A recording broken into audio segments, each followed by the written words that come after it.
Welcome to Let Freedom Ring. We do want to just say R.I.P. to Kirstie Alley. I know everybody very familiar with her. She passed away from cancer of Cheers fame. I know that was a huge show for my dad when I was growing up. So R.I.P. But my guest today, Maverick Wild, Scott Despres. How you doing? Said it right off the bat, which I'm glad I made note because I know last time. I think I got it last time, but names are like the hardest part of being the host of the show. It really is. You know? Well, that's why we'll change our names when we're wrestlers, so it doesn't get misconfused. Well, actually, real quick though, that is the thing with wrestling is like you want a name that people are going to remember. Yeah. You know, which is why when they changed Dijak's name, I was like, why are you making his name more complicated? I don't know. You know, Divakovic or something. Yeah, I don't know. I was like, all right. But anyways, I already thought he had a perfect name, so I didn't get that. But yeah, it's been a little while since you've been on the show. Probably a little, I would say, over a year. How you been since your last appearance? I've been okay. You know, body's falling apart. Got off the roof finally. You know, took an office job, and now I'm helping run wrestling classes once a week. Nice. And we're going to talk a lot about that. I want to just ask this too. A lot of wrestling on television right now. A lot of independent. We get another independent company now going to be running in New Hampshire. Are you keeping tabs on TV wrestling and what's going on in the independents around here? TV, I'm just starting to. Around here, I was to some degree, yes. Yeah, I was keeping track of what was going on around the area. Probably not as well as people wrestling on the shows, but yeah, I've kind of kept my toe in the water there. Yes, yeah, I have been. Yeah. I mean, like a lot, like obviously, you know, Triple H is now taking control of WWE. So the product, I mean, it's changed a little bit. I think, you know, I thought it's been better. Obviously, AEW has been, I guess, the way I look at it, I don't know how you feel about it, just chaos. Like, very disorganized. From what you've seen, do you feel that way? Or do you think it's more the dirt sheets make people We'll clean it up. We'll call it, they throw paint against the wall and see if it sticks. That seems to be the best. They don't really seem to have a really well thought out plan, you know. And it's like it got wrote up on a cocktail napkin, the day of, you know, and a lot of it doesn't seem to come off as good as it should. And you have some brilliant performers who can do anything with anything they're given. So. Yeah, a lot of people have said when they think of Tony Khan, they think of, you know, when you're a kid and you have your wrestling figures, and you just throw these random matches together. It feels like that's what he's doing, and it's always kind of felt that way. Well, he's always, I guess when he was younger, he was one of those big E-Fed guys. I don't know if you know what that is. Okay, what exactly is that? It's like, it used to be, there used to be like mail order wrestling games. Okay. And then they went to a computer format. Okay. And he's always been part of that, and he's done fantasy wrestling booking and things of that nature. So I don't know how well that transfers over to the real thing, but that's apparently what he's trying. And I don't know, he hits sometimes and he misses, you know. Yeah, something I do notice though is sometimes I think he tries to incorporate other companies too much. Like, oh, we got this guy from New Japan. Like, I know of New Japan, and I'll sometimes order Wrestle Kingdom, and I don't know everybody on the card. He'll sometimes just be like, yeah, we have this person this week, and it's like, I don't know who this is. You know, I don't mind it as much, but I don't think he has to take the 25 different titles that they all have, and it's like every match on TV is a title match. It's like, well, how was that special at all? I agree. I think everybody has one, you know. What's the Mid-Atlantic title? I don't even know the names. There's an All-Atlantic title. All-Atlantic, there's an Asian champion, and some of these are their belts, and some aren't theirs, and it's like, wow, you're giving people a lot to keep track of. I agree. Yeah. So it's almost like somebody took Game of Thrones, threw all the scripts together, and went, here you go. There's a wrestling show. Yeah. Oh, I totally agree. There's just too. It's hard to follow it, and not that I don't. I appreciate that this company exists. Obviously, it's it's nice to have something else. It kind of reminds going back to the '90s, the early 2000s, when you had more choices or more wrestling to watch. So. Well, it's odd because the comparative becomes WCW, but I guess as a competitor, it's kind of the same. but it's certainly not the same wrestling-wise. The focus is completely different. I will say this: they do focus on the guys that move around a lot more than, pardon the way I put it, the big slugs. But you know, at the same time, you know, they could use some road agents and kind of rein some people in. So. No, I totally agree, and I'd love to see more, you know, character development, because there's some, I can't think of their name. I don't know, but there's guys on there that a lot of people are like, this guy's great, and I'm like, okay, he can flip and he can do this. I go, but I like a lot of the character. If you don't have the character, I'm not really into it. That's flashy, and it'll get you 3 to 4 weeks. Dante Martin, that's his name, and a lot of people like him, but there's no character there. Yeah, exactly. You know, so no, but I want to talk about this. This is really what we really want to focus on. You have now taken a role at Next Gen Pro Wrestling Center. Very exciting. Tell us about it. What exactly is Next Gen Pro? Next Gen Pro is well, it's a wrestling school, obviously. It was started by Bud Browning. Bud Browning originally he broke in. He was trained by Steve Bradley of the WFA, which is now coming back, of course.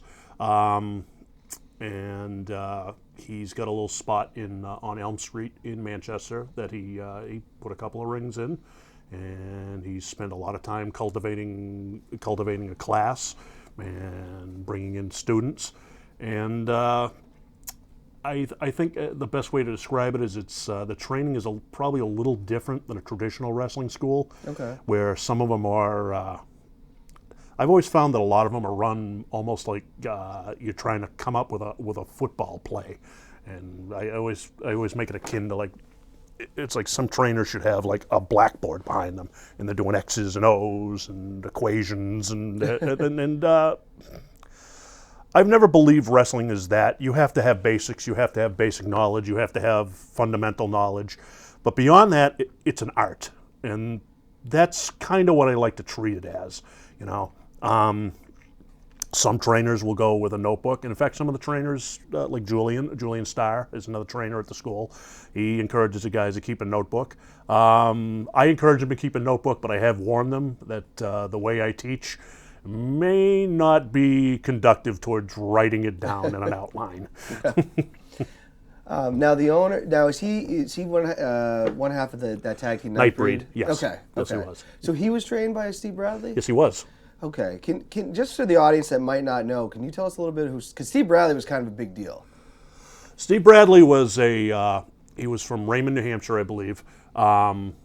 Steve Bradley actually ran a hall as a backyard show when he was a kid in Hudson, New Hampshire, and he showed up and he actually got himself booked on one of Lobster Man's shows. Okay.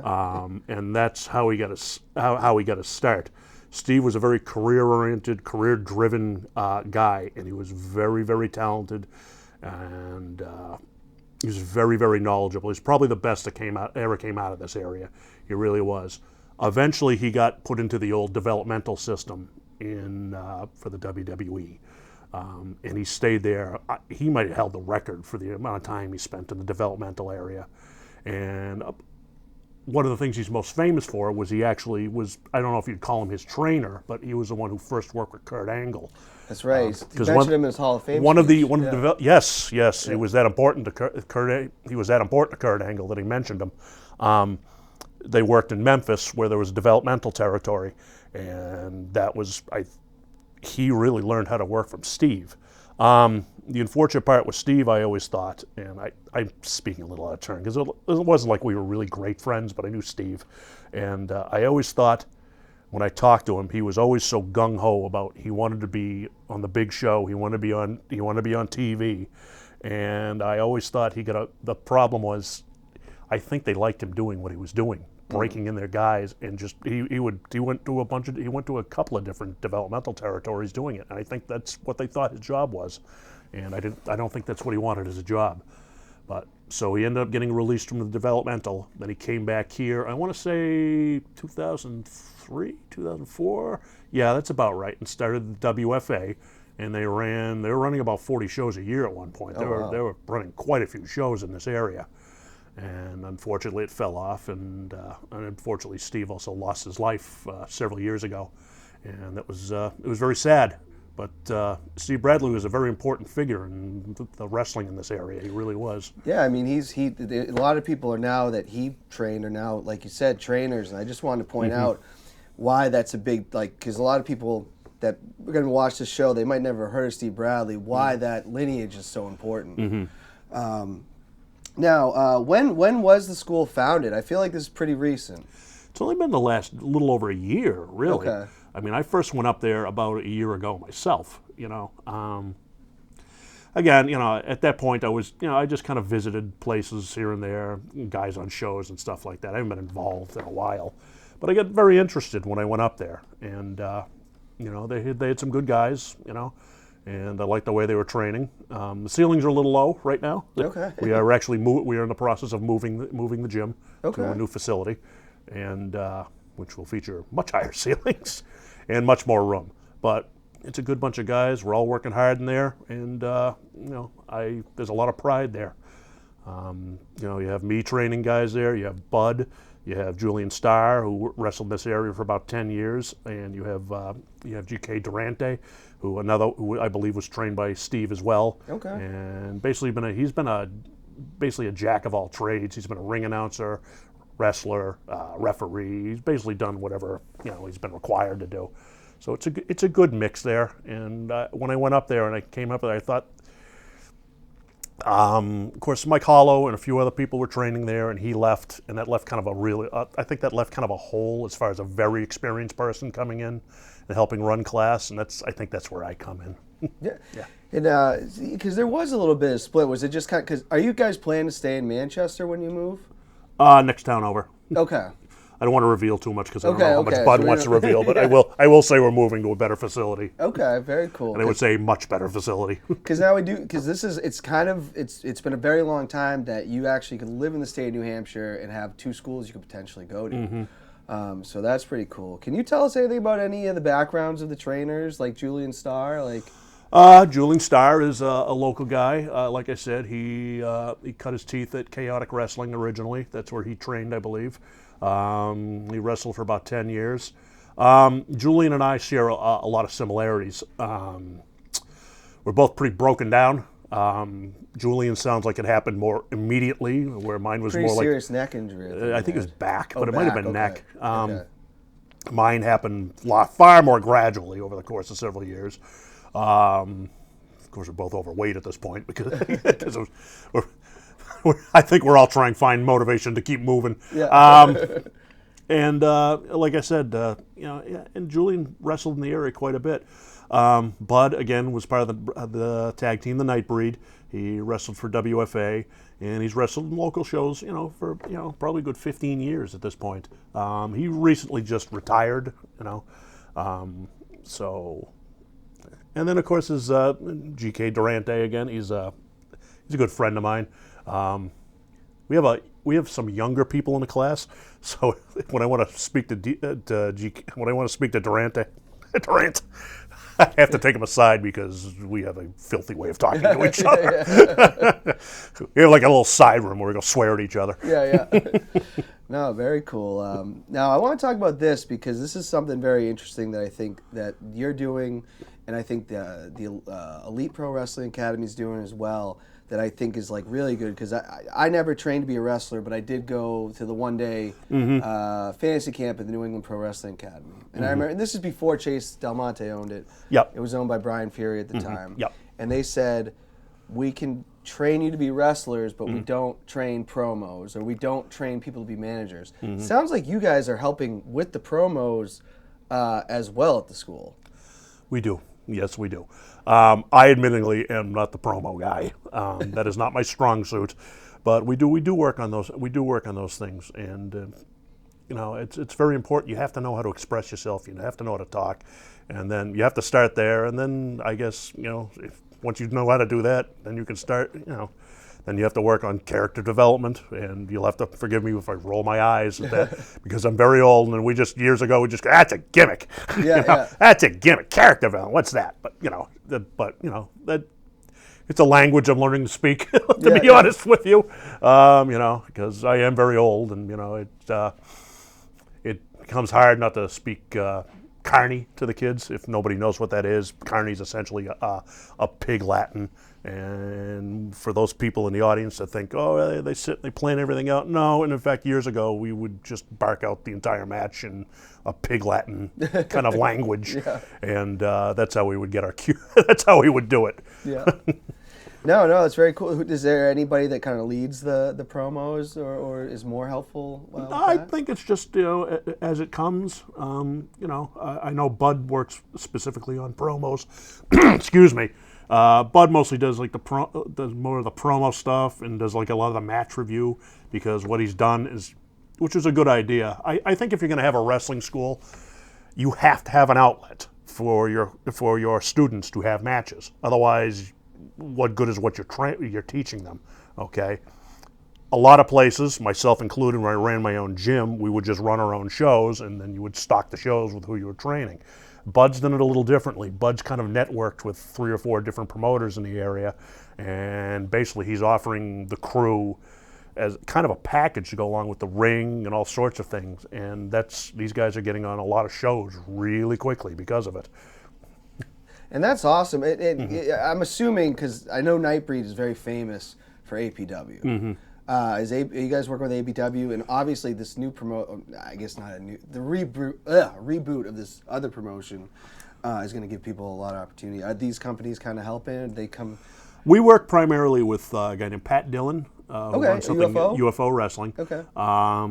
Atlantic Pro, and then we work with Larry Huntley up in Maine, NAWA, I believe it is. Okay. And right now, they're going to those shows, and like I said, it's kind of a package deal.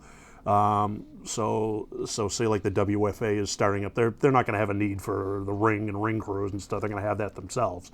So that's not really somebody you would partner with. It's nothing against them. It's just that doesn't benefit them or us. So but I have no problem with the guys being on the shows. But certainly go get all the work you can out of them. Now, do promoters? I've always been kind of curious about this. Do promoters go to wrestling schools and be like, Maverick Wild, who could you send me, or who do you think is ready to go? Or some do. I can tell you specifically, even in the short time I've been doing it, I've contacted a couple different promoters and just say, hey, I got these couple of guys I'd like you to take a look at. What do you need them to do to get down there? And and some come up. Like I know Mike from APW comes up to the gym, and some of he does.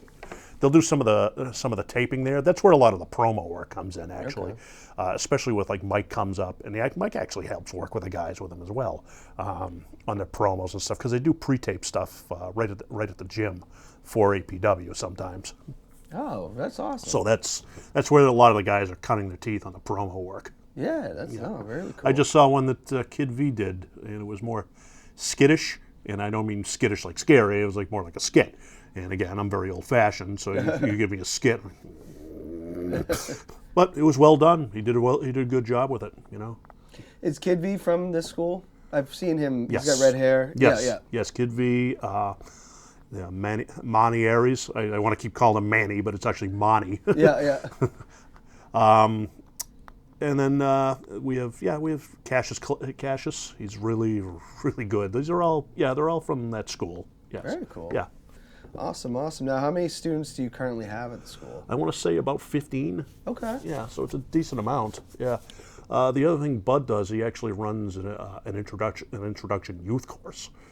Yeah, I do want to talk about that. Okay, as well. We can hold off on that if you don't want to jump around. That's fine. Yeah. But we can. Yeah, I'm prepared to talk about that. No, because I'm very interested in that. Now, the students right now, that are currently there, you got 15. How many days a week are we running here for classes?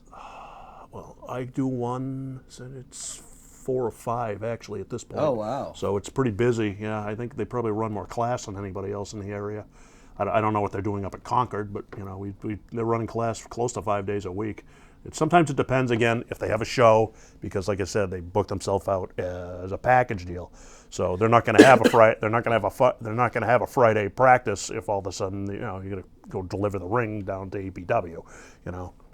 Are you finding that these students, are they just, because I've always been curious about this, because most people get into wrestling as a fan because of television. Mm-hmm. Are a lot of these kids, like, are they aware of what's going on in the independents before they come in? Or is it more like, I saw a flyer for wrestling school, I know who John Cena is. So there you go. And it's funny you mentioned him because John Cena would tell you he didn't know independent wrestling existed. Yeah. But he got into it, which is odd because he was on he didn't know it. Some of them don't.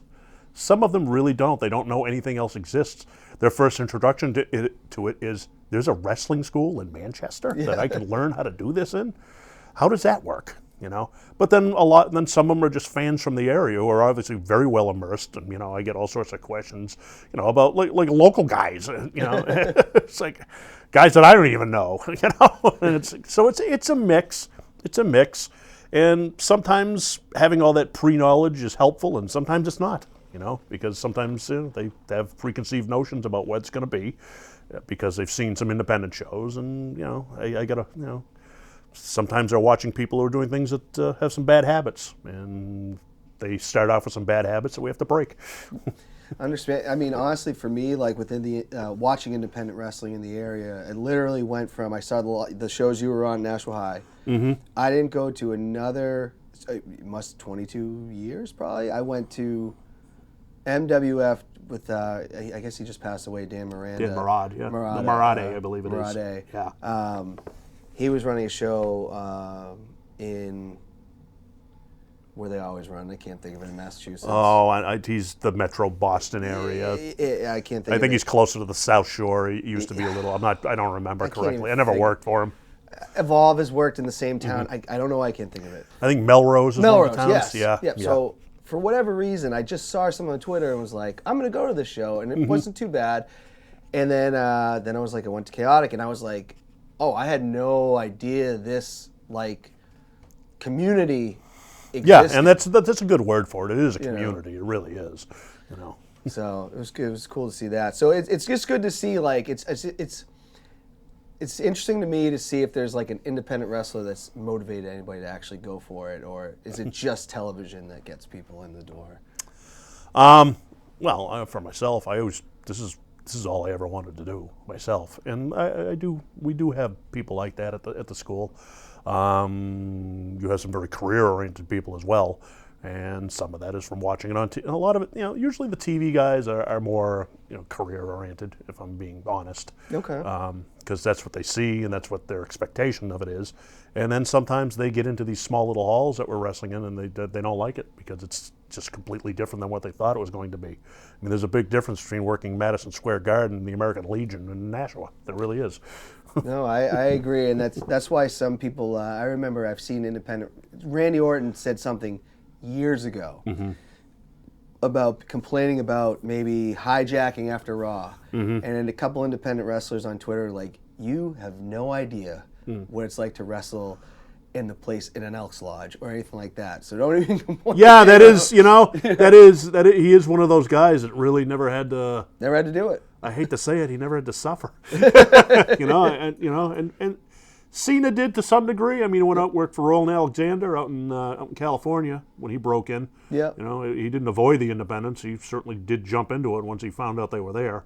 He didn't, with his build and his talent, he wasn't going to last very long on the streets. So, Well, it's kind of like, though, guys like, if you want to just talk about, like, in the wrestling business, a guy like Randy Orton started at third base. Yeah. Mm-hmm. Yeah, pretty much. What I mean? Like, Yep. Who have been any standout students right now that you think, or you mentioned a few names that are already wrestling? First of all, Kid V, Jay's an extremely talented athlete, and he's a good orator. In fact, we were talking, I don't think I'm revealing anything crucial when I say me and you were talking about getting him and Roadhouse down here for this first one. It's just, we were trying to organize it so fast. Yeah, I'm like, I was just trying to throw it together so fast. I'm like, why don't I just come down? Yeah, we'll get something going. Yeah, we'll get it all. I'll break the ice again. And we got Monty Aries. Oh boy, is he intense! Oh my God, is he intense? Man, he's yelling and screaming through his workouts, and like I thought I was intense. I was like, whoa, calm down, buddy. But he's really, really good. We got Mike Jump.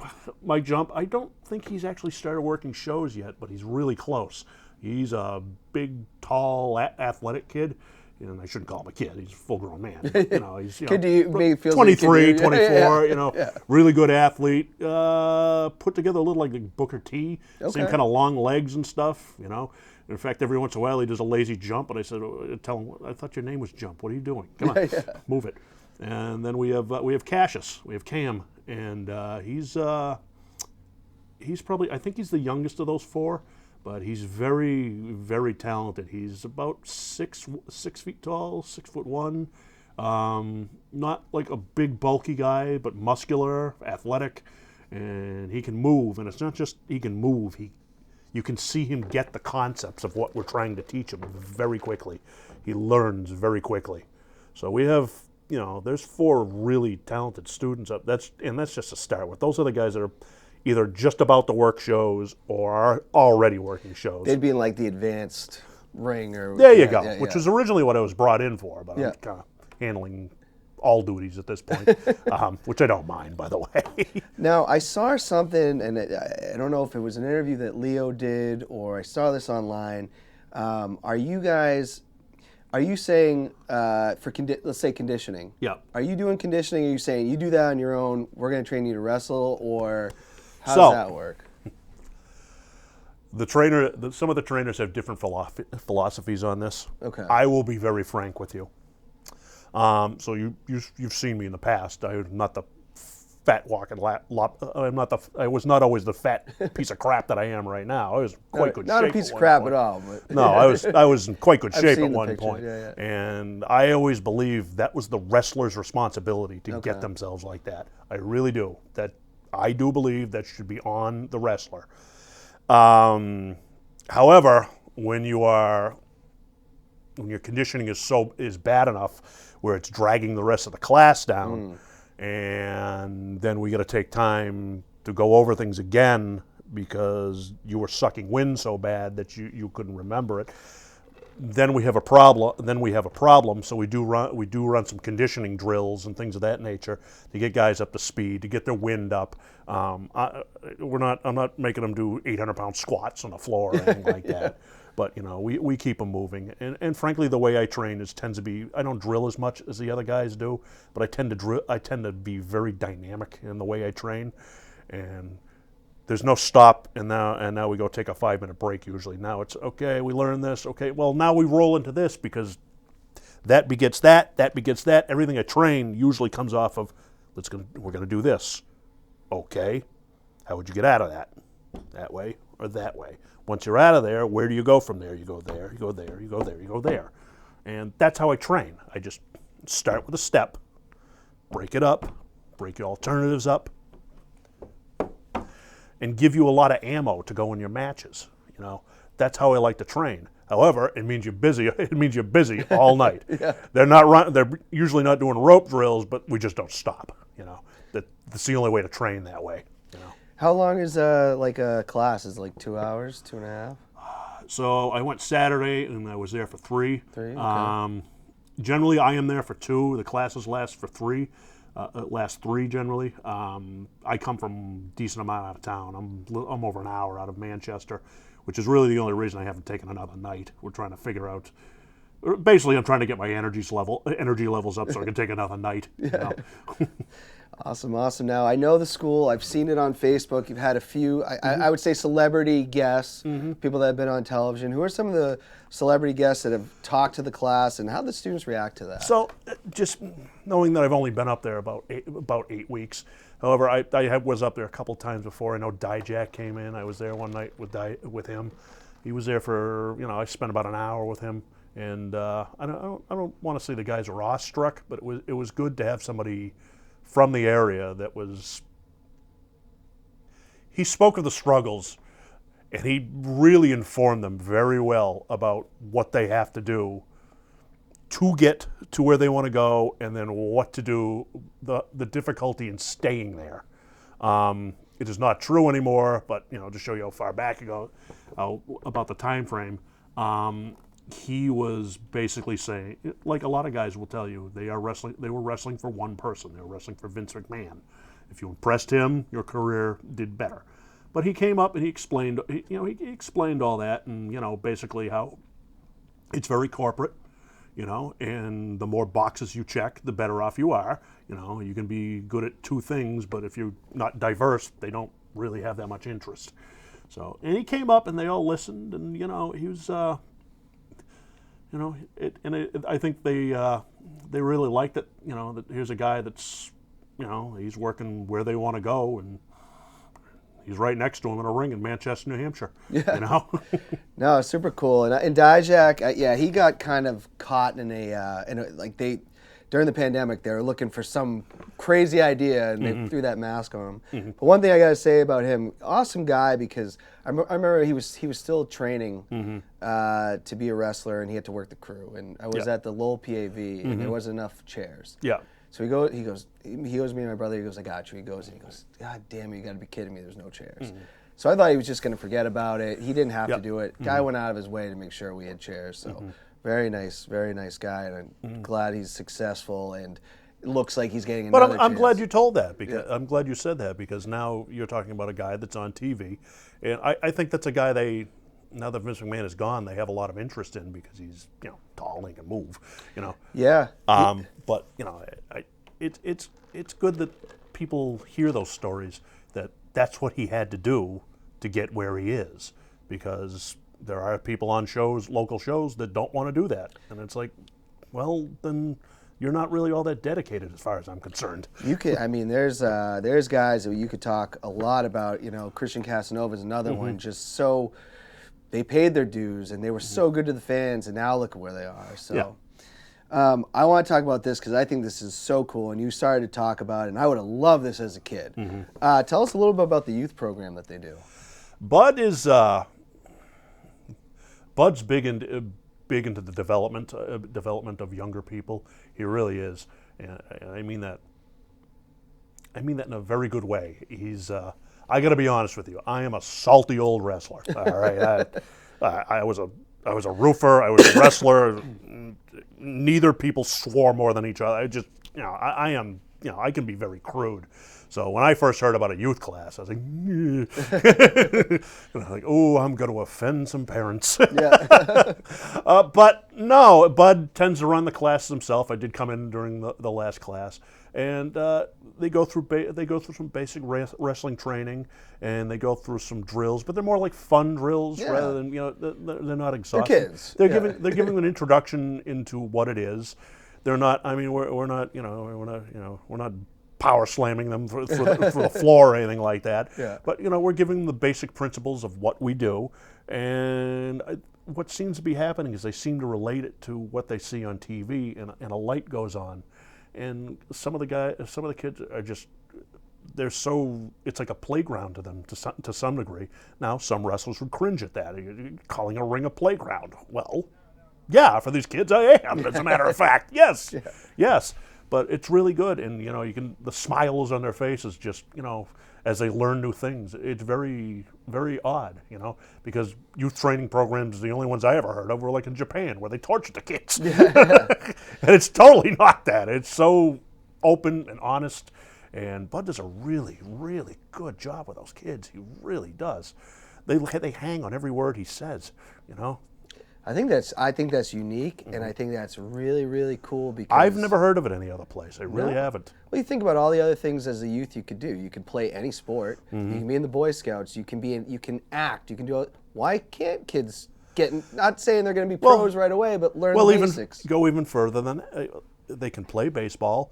They can play football. They can play lacrosse. They can play softball. They can play basketball. They can't go play wrestler. They can't go play wrestler.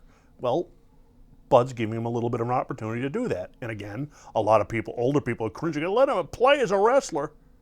Yeah, because one of the things that drives me nuts about older guys is they forget the reason they got into this in the first place. And I did too for a while. It's fun. Yeah, it's what it should be. Fun. Yeah. You know, people don't get into this because they want a 9-to-5 job. Yeah. No, and you know what? It probably keeps them, because I remember when we were kids, wrestling was so big at the time. Yeah. In the late '90s, early 2000s, where one day we had to film a commercial for school, and we were like, but then we just said, hey, let's do a wrestling show on top of the commercial, and then we were doing this all the time. But no one's watching what we were doing. You know, Yeah. we could have hurt ourselves very easily. What's the most difficult part of being a trainer?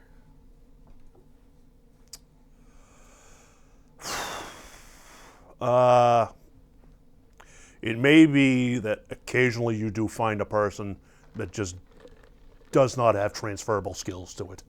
And I hate having to be the guy to tell people that, you know. I've had to do it a few times over the years, you know. Better to find that out while you're in wrestling school than you're 20 matches in and somebody is offended by it in the ring, you know. Like, you can't do what you're supposed to, and now you hurt somebody in the ring, okay?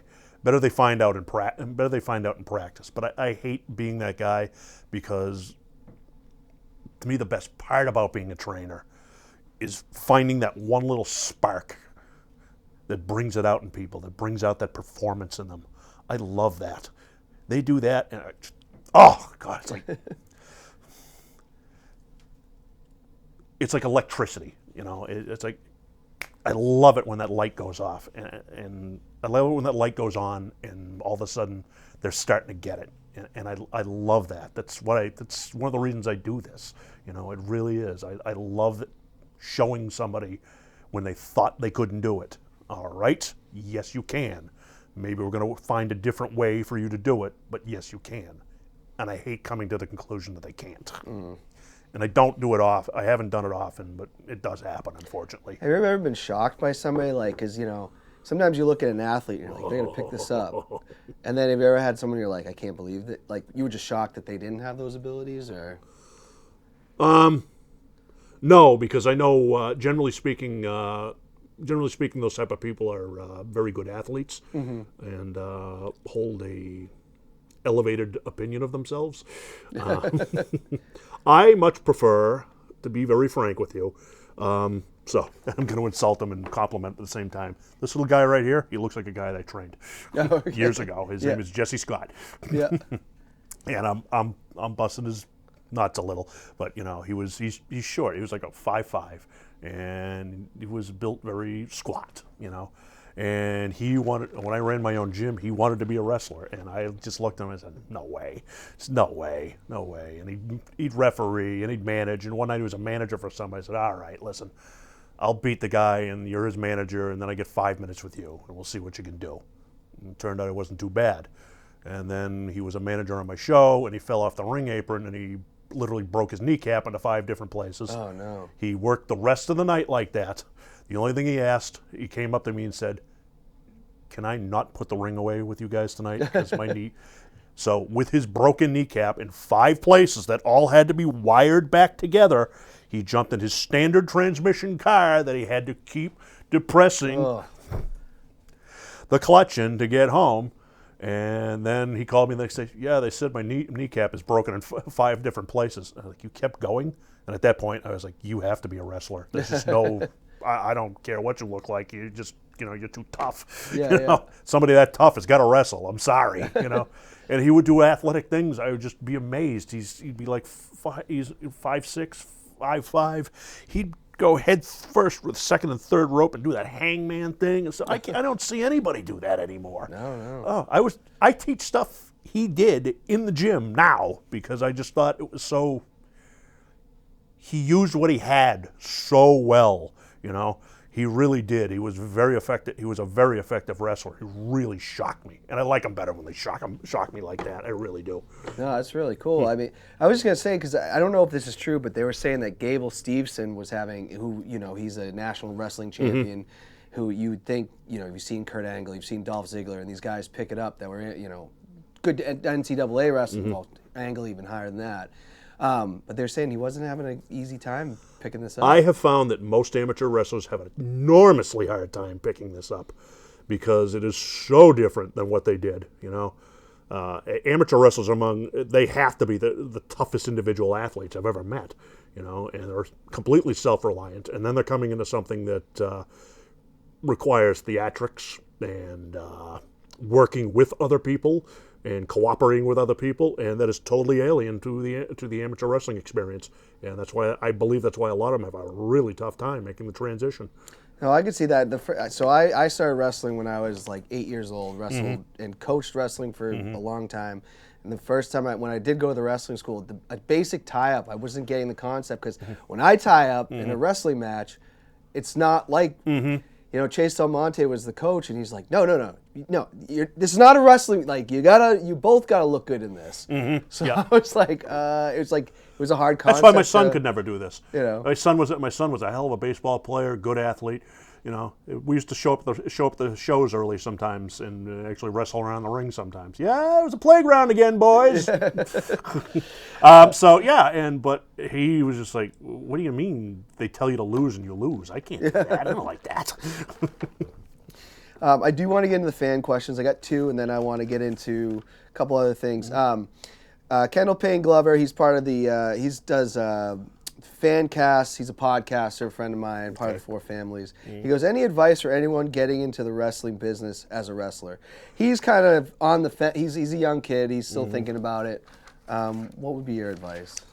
First of all, show up in shape if you can. I know that's not always going to happen, but people will tend to look at you a little more seriously. Secondly, you better leave your ego at the door, okay? If you're getting into wrestling for a macho trip, we shave our bodies and wear spandex. It's not a macho thing, okay? It really isn't, Some of the guys are in shape. They look like they should be on the cover of Honcho magazine. Okay, it's not it's not a macho trip. It's not what it's for. It's a collaborative effort, and it's a performance. And some people come in and think, oh, I'm gonna look so cool. I'm gonna be so tough. And generally, those are the people they end up either getting embarrassed, or they just have the complete wrong attitude.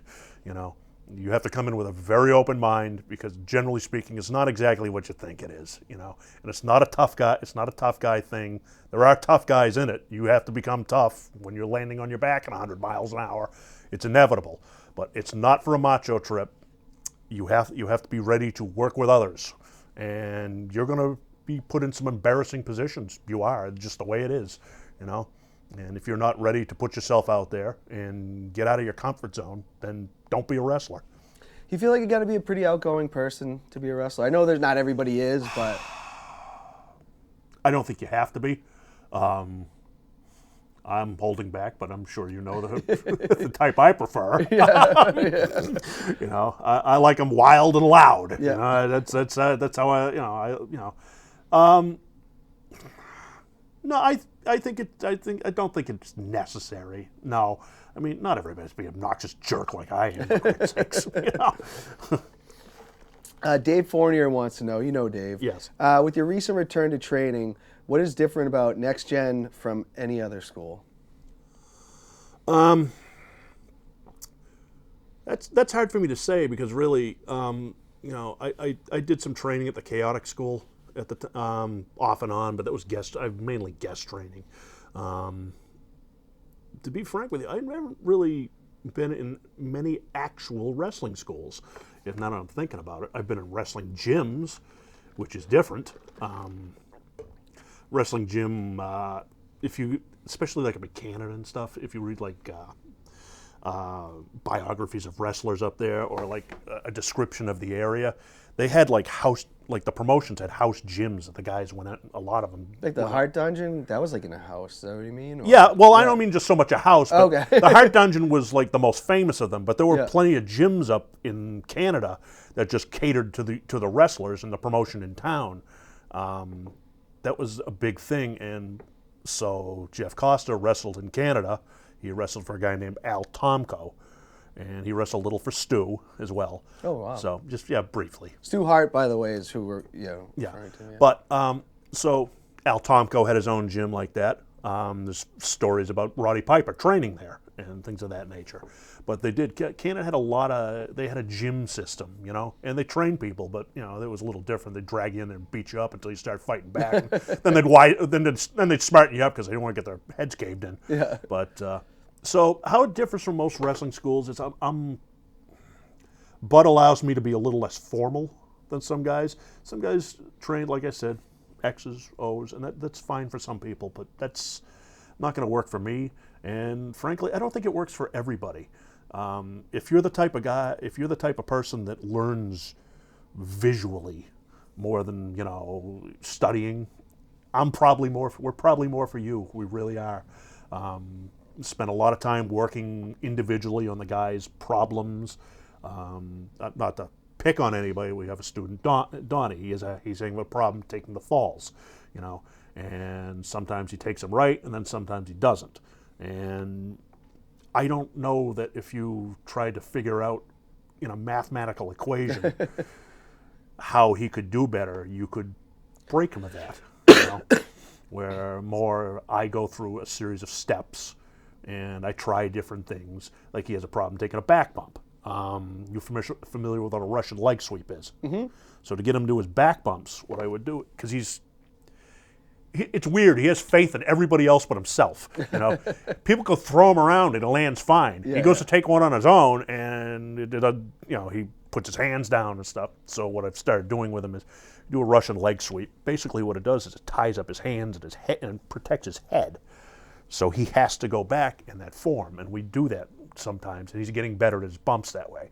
I try and come at things in a much more creative way. Try and come at things in a very creative way. But I had asked Bud one night, Bud, is it okay if the ring gets wet? And he's like, oh, God. And I said, why? Well, I have this drill that I do where you take a cup of water. And concussions are big now, right? So true to wrestling form, take advantage of it. Used to be you really wanted to make somebody feel sorry for the other wrestler. You went after the leg and you made it so they couldn't walk, Now there's so much press about concussions and things of that nature. If you know how to sell a concussion, you can elicit some sympathy from a crowd because there's so much medical information on it now, and everybody knows how it's screwing people up. So I run this drill where we take this cup of water and we fill it up, and I tell the guys, all right, have you ever seen anybody that's been really drunk and try to keep holding their drink up? Okay. And then, of course, I have to go, have you been the person that was so drunk you had a hard time holding? So what I do is I put people in the corners, and you stagger around the ring drunkenly, not really drunk. Yeah. And people smash you. And they gotta hold the. You got to be able to hold on to the cup. Oh wow.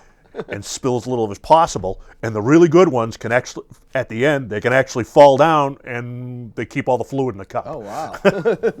But it sounds silly, Yeah. but the reason you do that is because if you've ever seen anybody with a really bad concussion, you heard the term punch drunk out of boxers. Oh yeah. That's what I'm trying to teach them, how to move like that, how to be in control but look like you are not because something's wrong up here. Oh. And I think you can elicit a lot of sympathy doing things like that. So I like to run kind of innovative little things like that, to which of course some wrestling trainers are probably going, well, Mark, but I don't care. Hey, if it works. Yeah. I do want to get into a segment I've never done before. It's called Buy or Sell. Mm-hmm. I'm going to give you a name, give you something. You're going to tell me whether you'll buy or you're selling. You don't want it. Mm-hmm. Mac Jones. Buy if you could put him on the bench with a.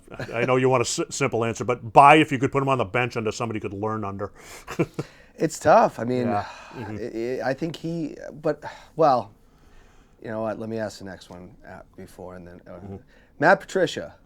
Oh, fire sale. Get rid of him. Good Lord. Most useless person on the coaching staff. Oh, my God. Go away. I feel like he's ruining Mac Jones. He is. He is. Yeah. I mean, and Belichick didn't give the best answer, but currently, I'm not saying but right now, buy or sell Bill Belichick. Buy. I'm sorry, buy. And, he's still better than 90% of the league, even if he's losing his fastball to some degree. Anytime, I'm sorry, you watch football and it's like, oh yeah, Bill's losing his fastball. And then you watch Andy Reid, a Super Bowl winning coach, completely mess up clock management, just all those little things that frankly Belichick used to win games with. Does he have the talent level that he had before? No, which is why he's a little rougher at this point, obviously. But, I mean, just his management of the details, I'm sorry, it's still light years above anybody else, I agree. A guy that I'd love to see get back to the big time, Anthony Green. I like Anthony Green. Anthony Green Anthony Green have argued over the years occasionally. Yeah. We're very different people. I like Anthony Green. Anthony Green should be working someplace. I would buy. She was on Raw last night as a dealer for poker. Basic Becca. Are you familiar with her? Yes, I like Becca. Becca's a nice kid. She's good. She's a hard worker. Ryan Drew's trainer. You gotta buy on that. I think that was in D.C. Yeah. And not around here. So No. I was surprised. No, she got called out to do it. I was just shocked because I was like, I don't think this is local tonight. I had to rewind. I was like, was that actually her? Mm-hmm. So, the Triple H regime in WWE. Buy. Especially compared to what was going on before. Let's put it this way. I wasn't watching, and now I'm trying to, at least. It's a better wrestling product when he's in charge. Plain and simple. AEW. I gotta sell. I gotta sell, and that's a terrible thing to say because I'm a wrestling trainer. I might have guys that want to go there, and hopefully it's never held against them if it ever comes up. I mean, who am I? It probably won't, but no, I don't buy it at this point. No. All right. Maybe 2 years ago I would have, but not now. Yeah, there's just and they've just let so much of their drama leak to the internet too, which is not good. Yeah, Impact Wrestling in 2022. Just leave it where it is. I'm not buying. I'm not selling. It is what it is. It's good. It's good as a place for the guys to work. That's the way I look at that place. I'm surprised it's still there. I am too because they weren't making profits for years. Yeah. A guy that got picked up by the Rams, Baker Mayfield. Sell. I'm not a Baker Mayfield fan. I think his biggest problem is his attitude. It really is. If he came in with that attitude in a wrestling school, they'd throw him out. I think his time in the NFL could be. I don't know. Bailey Zappi. Buy if I own a cheap team. No, seriously. I mean, he's showed some fire. You need a quarterback. You've had a losing record for 3 or 4 years. You haven't made the playoff in 10. Yeah, maybe. Hey, I could see him playing for the Jets. Yeah. Tom Brady. Right now. Right now? Especially after the game After last night, buy. Buy. I am sorry. Even if he can't do it consistently anymore, which I don't think he can. I mean, he's 45 years old. I get it. But he marched that team down the field in 3 minutes, 2 touchdowns. 3 minutes, 2 touchdowns. Who? Aaron Rodgers can't do that. No. Even that, not now. I don't think he could before, to be honest with you. I think Tom Brady's either Highlander or an alien. I'm not sure. He just, The NWA. I know friends. I have friends that work there, but sell. I don't think Mr. Corrigan's done a great of a job on it. Well, that's that's the next one, Billy Corgan. A sell, unfortunately, because I had high hopes when he took it over, and he, of course, I'm a Jim Cornette fan, and they brought Jim Cornette on originally. So, and then Jim Cornette made an ass out of himself on TV. He made a comment that would have worked in 1997 that does not work now. Tony Khan. Sell.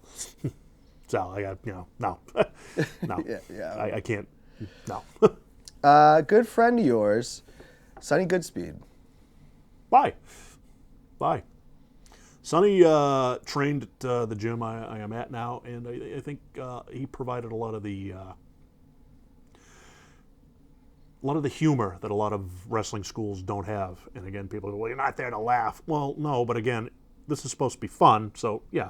And Sonny kind of gave that humorous aspect of things, but not without teaching you, not teaching you something. He wasn't just there to tell jokes. And honestly, I think I'm trying to fill that position to some degree. I have to get. I mean, he'd probably be good for promo class because anytime you talk to Sonny, he's just interesting. You're hooked on what he's saying because he's entertaining. He knows how to entertain people. He's very genuine. Yeah. Leo Connors. Ooh, Leo. Leo has the best voice for interviews I've ever heard in my entire life, with that gravelly little accent. Hey, Maverick Wild, how you doing? Hey! I love Leo. We argue a little sometimes. Leo is probably the only wrestling podcaster slash TV guy that I've ever communicated to while I've been drunk. So he's a pretty good friend. Chaotic wrestling in 2022. It has changed a lot. I would say that. I mean, I do want to get down to one, but they're always, far away. I think this is an easy one. I know you commented on this, and we just saw the documentary, which makes it even more crazy. Teddy Hart. You don't sell that. You ship that away. Put him in prison. Yeah, really. Put him where he belongs. Yeah. A prisoner, maybe in a shallow grave.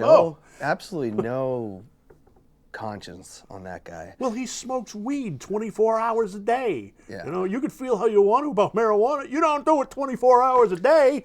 Yeah, he knows something about that girl, too. I know. MJF. That is the best. That is the most talented professional wrestler on the face of the planet right now. He's not the best yet, but he's the most talented, and he's really good. No, he is the best thing on AEW. Mm-hmm. Yeah. Last one, and this one's interesting because it looks like now he has left AEW. Mm-hmm. Think he's a valuable asset to any wrestling company. William Regal. Buy stock. That was what they needed. Him and guys listening to him, and they didn't do it with him. They screwed the pooch. They lost what could have made their product much better. I figured he would jump as soon as he had a chance. I don't think he really wanted to go No, there. he needed a job. Yeah. He needed a job because a fickle, capricious 80-year-old man fired him. No, that was a fun segment. We've never done that before. But we are really short on time, but I want to just say something about your Hall of Fame speech because I watched it the other day.